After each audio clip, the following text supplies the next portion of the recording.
Hello everybody and welcome back to the channel. If you're new here, we talk about all things fandom on this channel. And today is Sci-Fi Sunday, where we just talk about all things sci-fi related. And this is also the last Sci-Fi Sunday of the year. I thought we would talk a little bit about Rebel Moon and how it can prevent itself from being just another Star Wars copy. Let's jump right into it.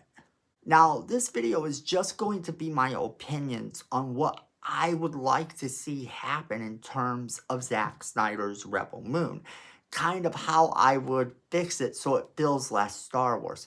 And you'll hear me talk a lot about the fact that it looks like Star Wars in this, but it's important that we acknowledge that because that's ultimately the problem. So I had an idea kind of on how to fix it. And my idea on how to fix this problem is very simple. Basically, we have to separate it by making sure that the enemies that we see now are either not the true enemy or that something bigger and badder is going to be the enemy moving forward. We have to look at this from the point of view that this is not a Star Wars film. So in order to do that, we have to take out this empire almost right away because let's face it, the bad guys in Rebel Moon really do resemble the Empire. And that's going to be a comparison that is going to face every single time people see it. And that's going to hurt this film. That's going to take everybody out of it. It's going to make everybody feel as though it is a bad thing. It's going to make everyone feel as though they are watching a Star Wars ripoff. And even if you like the film, you can't help but to acknowledge the similarities between it and Star Wars. But Zack Snyder shines when he does his own thing. He shines when he's able to show you a world that is truly his own. And with this film starting its life as a Star Wars project, I feel as though he felt he could only change the script so much. What I would like to see and what I would hope to see in the next movie is that he has changed it enough to embody it as his own world. Because right now, as much as he can change the script, as much as he can change things here and there, ultimately it does still feel like a Star Wars film. So taking out this empire almost right away in the second film would probably not be a bad idea. Send these people on their own adventures. Send them on something that resembles a lot less Star Wars oriented stuff. Sure, they would always have this as a background. They would always have this as an origin as to how the group evolved, as to how we saw these characters come into being, as how we saw these characters go forward in other adventures. But I feel as though to go forward, it needs to separate itself as much from the Star Wars franchise as humanly possible. Because the characters in this are great. And the idea behind it is pretty good. But the idea behind it is still very Star Wars. I know that Zack Snyder can world build, and I know that he's good at it. So watching him be able to twist this and turn this from something that's Star Wars to something that's not is going to be the joy of watching this franchise move forward. And I think he can pull it off. I really think he can do it. Now, the other problem with Zack Snyder always tends to be the sex and violence. He really does like a lot of adult themes and adult content and violence in his movies. And there's nothing wrong with that. But since this started its life as a Star Wars movie, you definitely have to acknowledge that if this was the script he put forward, that's probably why it didn't work. That's probably why they rejected it. But the thing here is that since it's no longer a Star Wars project, this could be a really good thing. A more adult-oriented space opera for people who grew up with Star Wars and not necessarily the kids that would be watching it. I heard a rumor and I haven't seen it yet. If you've seen it, let me know because I am curious.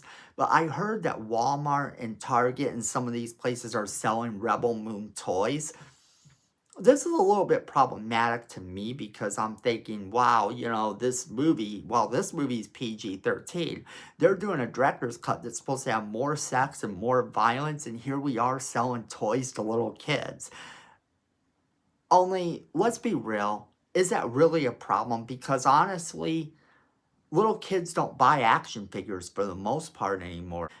They want to go and play on the computer. They want to go and play video games. They're not interested in the action figures anymore like we were in the 80s and even kind of the early 90s, Toys aren't as big of a thing for the most part as they were. Now you have toys and they are simply collectibles. But I am curious as to if anybody has actually seen these out on the market yet. And and if so, how are they marketed? Are they supposed to be marketed to little kids who wouldn't even be able to see this movie, or are they marketed to adults?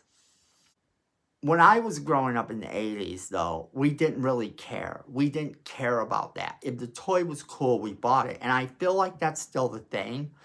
But now you have a lot of groups who are concerned about this type of thing.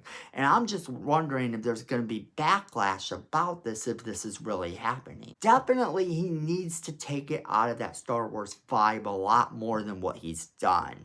I feel that that's the most important thing.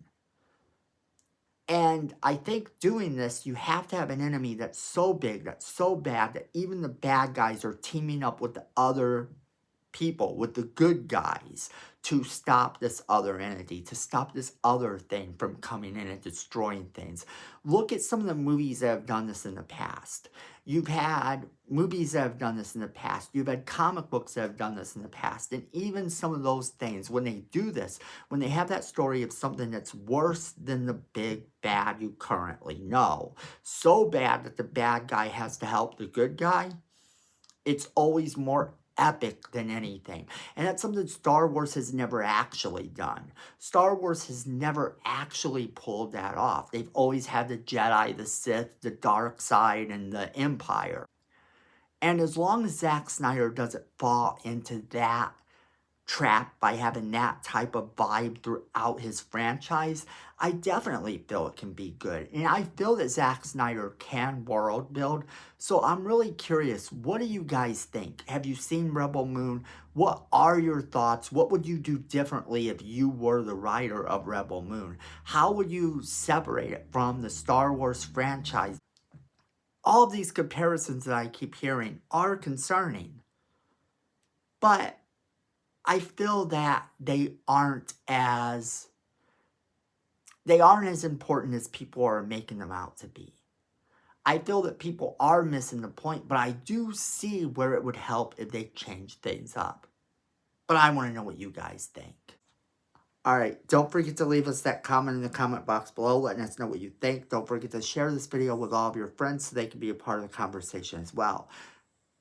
Don't forget to hit that like button. It's free. It helps the channel. We appreciate it. Then Miko says we need more subscribers. You don't want to disappoint Miko. Go ahead and hit that subscribe button while you're down there.